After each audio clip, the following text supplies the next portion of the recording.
21 August grenade হামলা মামলায় সম্পূরক অভিযোগপত্রের ভিত্তিতে বিচারিক আদালতের বিচার অবৈধ ও বাতিল ঘোষণা করে রায় দিয়েছেন হাইকোর্ট।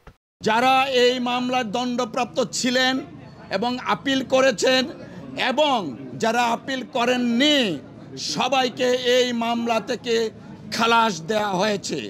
বিচারিক আদালতের রায়ের বিরুদ্ধে ডেথ রেফারেন্স নাকচ করে এবং আসামিদের আপিল মঞ্জুর করে এই রায় দেওয়া হয়। ফলে এই মামলায় বিএনপির ভারপ্রাপ্ত চেয়ারম্যান তারেক রহমান, সাবেক স্বরাষ্ট্র প্রতিমন্ত্রী লুৎফুজ্জামান বাবর সহ দণ্ডিত সব আসামি খালাস পেলেন। বিচারপতি AKM আসাদুজ্জামান ও বিচারপতি সৈয়দ এনায়েত হোসেনের সমন্বয়ে গঠিত হাইকোর্ট বেঞ্চ রোববার এই রায় দেন। প্রথমেই বলেছি, গত 2 দশক যাবৎ এই 21শে আগস্টের মামলাটা বাংলাদেশের রাজনীতিতে ডমিনেট করেছিল এবং সম্পূর্ণভাবে শেখ হাসিনা এবং আওয়ামী লীগের নেতাদের প্রপাগান্ডার শিকার হয়েছিলেন জনাব তারেক রহমান সাহেব।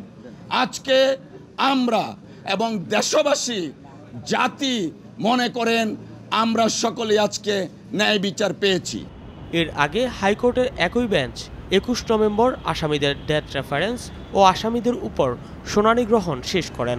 সেদিন আদালত মামলা দুটি রায়ের জন্য অপেক্ষমান রাখেন। আজ রায় ঘোষণা করা হলো। মিনহাজ চৌধুরী, প্রথম আলো।